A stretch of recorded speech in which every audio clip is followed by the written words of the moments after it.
Another shocking facts about India video has been released. Well, it's been out for like a couple of weeks now, but I've been a little bit lazy. I've been a little bit late. This is the fourth one. I've already watched the first and the second and the third. I don't know how this video will pan out. Maybe I will watch more videos afterwards. I really don't know. I just want to watch this one right now. This is the fourth one. The other ones have been very interesting so far. He's really brought up like new points that I've never known. Something I want to point out as well is that a lot of you were pointing out that he was misinformed in a lot of these facts. So what I want you to do is that I want you to leave your comments in the description below. Tell me everything that I need to know, what's true, what's false, what you think should be added to the list and stuff like that. Just get a lot of comments down there because that's what YouTube wants. Go ahead and leave some comments down there and try to be as informative as you can. Like maybe tell me some new facts, as I said. Say what's wrong with this video, say what's right. I'm actually quite interested. Something I really remember is that fact about how polluted Mumbai was. He said living there for a day was like smoking 100 cigarettes. That blew my mind, but apparently that was wrong. A lot of you were calling him out on that, so this is very interesting. I want to watch this. Let's jump right into this. The original video will of course be in the description below. FTD Facts, this YouTube channel is called. They create good videos, honestly. They've made a lot of good, like, interesting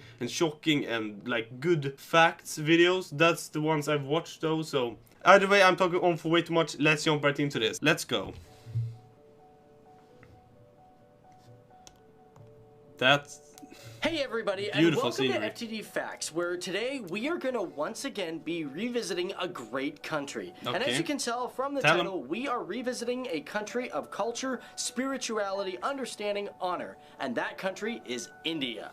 Now, like most countries, it has a story that has had happy moments, bad moments, and even sad moments. So what's up, guys? My name is Dave Wapple, and welcome to FTD Facts, the channel where we teach you everything about everything. Now, this video is probably one of our most requested videos because, well, we've done an India 1, a part 2, a part 3, and now, finally, for the new year, we are giving you guys Part 4. Now, we've done a lot of videos already on these South Asian countries, and just to let you guys all know, you guys have touched us with your thoughts and feelings towards your neighbors. Okay. And because of that, we've really tried to push this channel in a direction where everyone can get more of an understanding of the world around them. Now, for our regulars, you already know what I'm going to say. For the new people, guess what? Here on FTD Facts, we take recommendations, so leave one down there in the comment section below, and we are going to do it. That's funny. Exactly as I said, like, everyone wants comments on YouTube nowadays because that's how YouTube promotes videos. Video on the whole India partition. My question to you guys is, how could we resolve the Kashmir dispute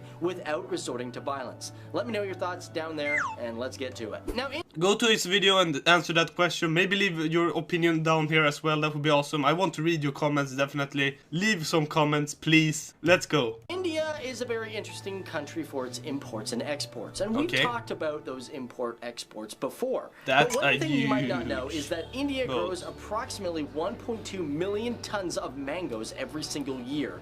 And if you were to put that on a giant scale, it would weigh 80,000 blue whales. Now, we've also talked about how India is extremely populated. But India has so many people that it has 3 of the world's top 10 megacities. And although the growth rate is shrinking in the country, it's still at a whopping 3%.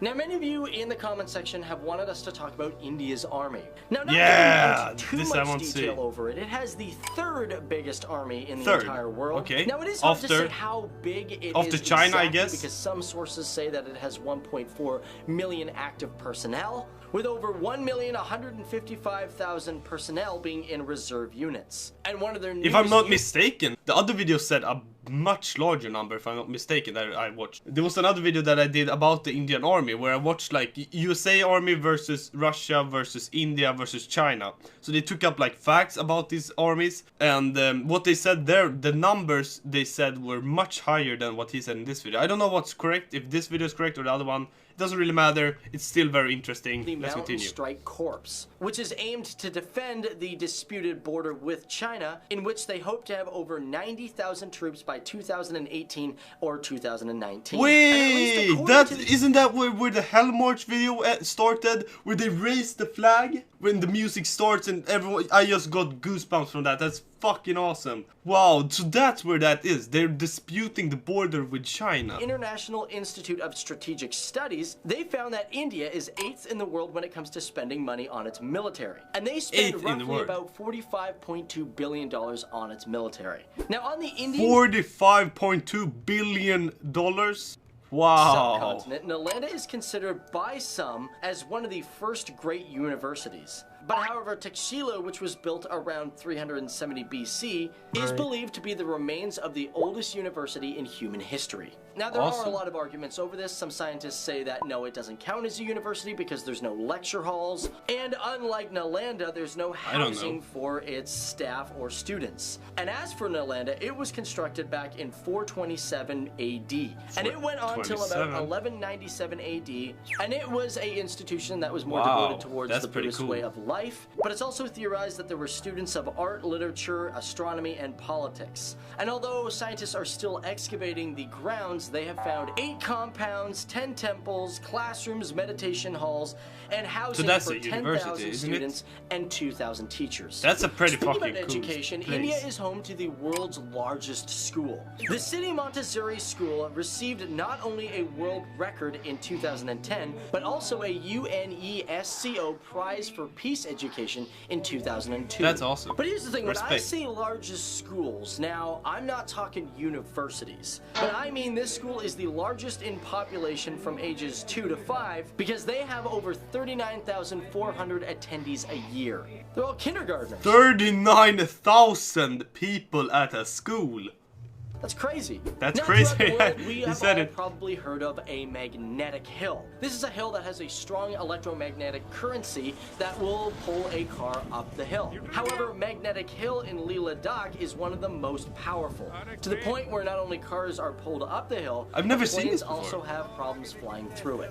Now we all know I've never seen that before. That's fucking computer programming. insane. As a matter of fact, they have some of the best computer programmers in the entire world. And India is known for making a lot of supercomputers and supplying it to the world. Okay. Now this all began in the late 1980s because at one point there was an embargo imposed on India, and that embargo stated that Cray supercomputers could not be sent to India because they could be used in development of nuclear weapons. But of course that didn't stop India because by 1991 they had developed their very first supercomputer, the Param 8000. And as of late, India has stated that it wants to spend $2.5 billion in the next year for supercomputer research. India's also got something that no other country has, the wettest place on Earth. At least the wettest inhabited place on the planet. The state of Meghalaya is about 70% rainforest. And because of that, it gets a lot of rain. Yeah, I can guess. Receives an average 470 inches of rain. And this is all the way from the lowlands of Garo Hills to the roaring hills of the Wow, look at that scenery. Look at that landscape. What the? That's beautiful. If you want to visit, it looks like one beautiful place to check out. Yeah, exactly. That's exactly what I said. Let's talk about gold in India. Okay. Because as you know, gold is a huge thing. It's great. It looks fantastic. People want it on their jewelry. They want it on their clothes. Now, statistics have shown that Indian housewives hold 11% of the world's gold reserve. And when I mean world, I mean world. I don't mean just one country. I mean like the United States, Fort Knox, eat your heart out. So there you go, guys. That's some more facts for you on India. We hope you guys really love this Indian video. housewives has 11% of the whole world's gold. Pleasure to be talking about this country and learning more about it. I like this video more than his others, honestly. This was more like calm. I like the way he talked. I like the way he presented the facts with all of these beautiful shots and be sure with to drones tune and everything. The next video after this one, because we're going to be talking about Pakistan. We are revisiting that country as well. So thanks for watching. Interesting. See you guys in the next video. Do you want to see that? Bye-bye. Later. I do what you want to see. Like, if you tell me to watch armies, I do watch armies. If you tell me to watch facts about Pakistan, I do watch that. If you want me to see like more facts about India, I'll do that. Like, that's the thing. I do what you want me to see. And this was something you wanted me to see, and I definitely understand that this video was very good. I have to say, this video was very, very good. So I scrolled down to the comments of his video. There's a lot of hate going on right now against Pakistani and the Indian people. It's very funny to read. It looks like the Indian people are destroying the Pakistani people in the comments right there. Either way, this video was awesome. I love watching these videos. They are such a treat to watch. They're so calm. They're so like just nice to watch, basically. That's what I'm trying to say. It's just enjoyable to watch these kind of videos. Like, I can't be the only one feeling that. So either way, thank you so much for watching. This was 10 shocking facts about India, number 4. I've already watched the first, second and third. If you made it this far, you definitely should subscribe. So press the red button down below where it says subscribe, so you can see whenever I post more videos. You can also press the bell button right next to it, so you definitely get my notifications. Otherwise you don't get them, I think. It's like, YouTube is very weird nowadays. I really don't know what's going on YouTube anymore. What I do know, however, about YouTube is that they endorse likes and comments. So go ahead and leave a comment and leave a like if you want to. Maybe state your opinion, as I said. Say what facts were wrong, what were right. Maybe bring up some new facts that he could have put in this video. Perhaps you want to argue with someone in the comments. That's usually something that's very hot. A lot of people argue against each other. Maybe you want to argue against the Pakistani. I don't know. Do whatever you want. Leave a comment, leave a like if you want to. Subscribe to my channel as well. Other than that, I hope you have a great day and peace.